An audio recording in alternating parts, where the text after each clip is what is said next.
All right, welcome to Database Development Design Week 3. This is Lab 3 walkthrough. Remaking the video because I guess the last one didn't have audio. Sorry about that.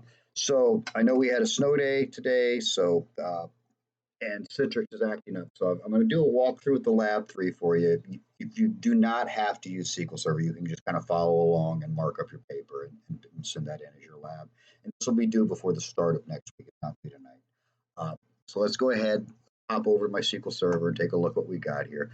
So the lab, we're going to be working with some of the tables we already worked with for tutoring, tutor, and students. These are the tables we were working with last week. So in the student, we have student ID, name, start date, end date. Tutor, we have the tutor ID, their name, their years of service. And then in tutoring, we have a tutoring session, tutor ID, subject, and student ID. So that's kind of our, lookup middle table. Let's go ahead and look at the code. So what we want to do is we're going to come through it. It's all SQL statements I'm giving you. You have to fix them. Okay. So what we're going to do for the first one here is we're going to change the query to a full outer join. So let's just run the query first and take a look at the results. And here we go. We have the results. And this is an inner join. We know it's an inner join because it just says join. Inner joins are the default, and the inner join, that's the one that only brings in stuff that matches on both tables. So to make this a full outer join, you can type in full outer, or you could literally just type in full join and it'll work. That'll be the same thing. We can run that. And now you'll see that Fatima has appeared and she has no tutoring session. So if that she would not have been there, she would have been lost in the inner join. So now go to the next one here, debug the query below. Let's run it, see what happens. And we get nothing. Well, here's the problem. I'm looking at the tutor table and the tutoring table. And I'm trying to join these. Well, I'm joining on a tutor ID to a student ID. Well, that doesn't make sense because they're completely different IDs. So we need to just change this to tutor ID.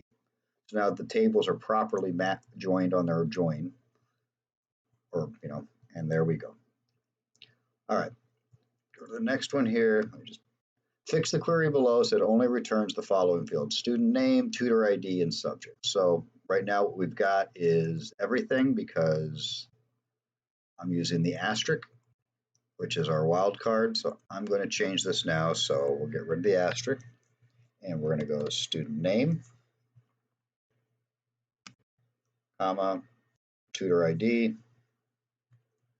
comma, and then subject. You've noticed subject shows up blue. That's because subject is it's a keyword in SQL, but unlike like Java and other languages that are a bit more picky, SQL lets you use the keywords. It just lets you know they're there. We run that, and there we are. So now we just have student name, tutor ID, subject. All right. Fix the query below. Hint, tutor ID is a field in both tables. We run this. Let's look at the error we got. Ambiguous column name in tutor ID. What's that mean?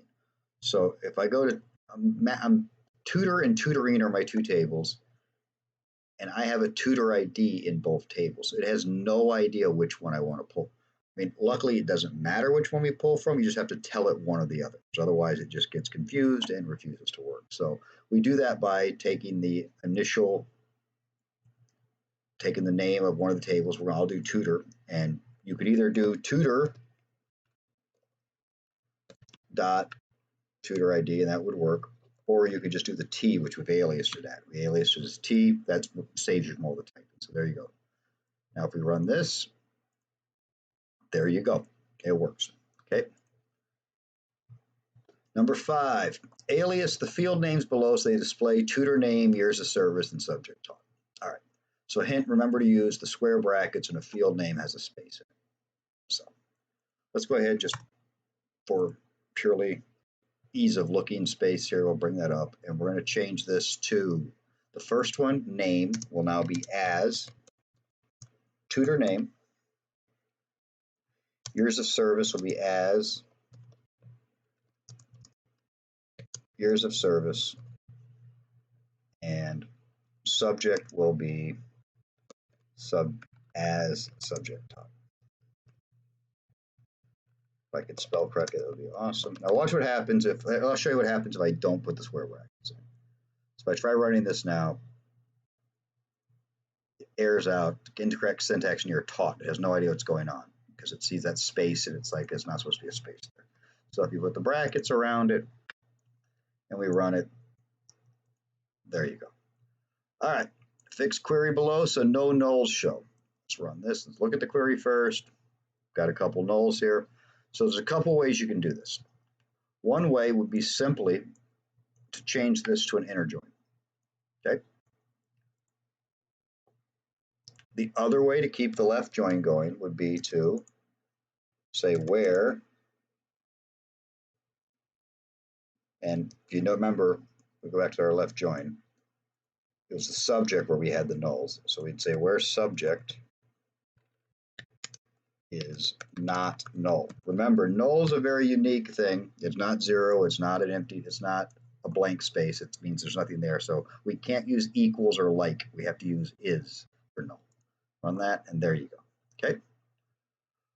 All right, filter the results to only show tutors whose names begin with the letter B. So we heard filter. There's only two types of filter. We do either filter on column names, as we do here in the select statement, or we're going to filter with a where clause. So we're going to come down here. Let's move that semicolon down, and we're going to say where only names, so the tutor name is right here, t.name, that begin with letter B. So begin, that means we're going to use a wildcard. So we're going to use like, and then we're going to have B, and if remember, our wildcard is the percentage sign. So now when we run this, look at your results. Now you get Bob and Brittany. Okay, move on to the next one. Only return students whose start dates are before the year 2022. So again, we're going to filter. So once again, we're going to go here with a where statement, and we're going to say start date is less than, it's before, and then we're going to say 2022 0101. So that's January 1st, the first day of 2022. And remember, our dates have to be in quotes, and we start year, month, and month. And if your month is a single digit, you're still going to put a zero there. It's going to be double digit for everything. Run that, and there you go, everything before. Finally, we're going to reorder, well, not finally, got one more. Reorder the column so the tutor name comes first. All right, so let's just go ahead and make this easier to see. What are we looking at? So tutor name is here.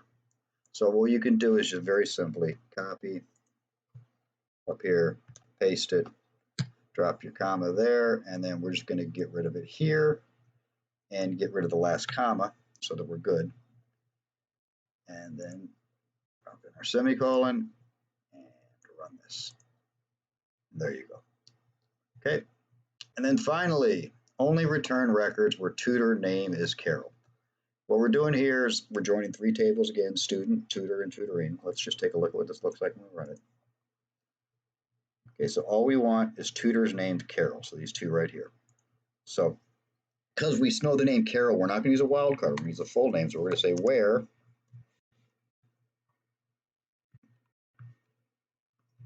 and we notice that their name is under T1, that's the table that comes from tutors, T1 here, is equal to Carol. Single quotes. And, just so you can see, we're not case sensitive here, it doesn't matter. You can set SQL to be case sensitive, but most people don't because it's a real pain in the butt to work with it. All right, so there you go. So if you just take this, make sure your semicolon's there, just follow along with what I did with the sheet, and you can submit this as your lab. Okay, if you can get into your Citrix and try it on SQL even better, but if not, just go ahead and do this, and I'll see you next class.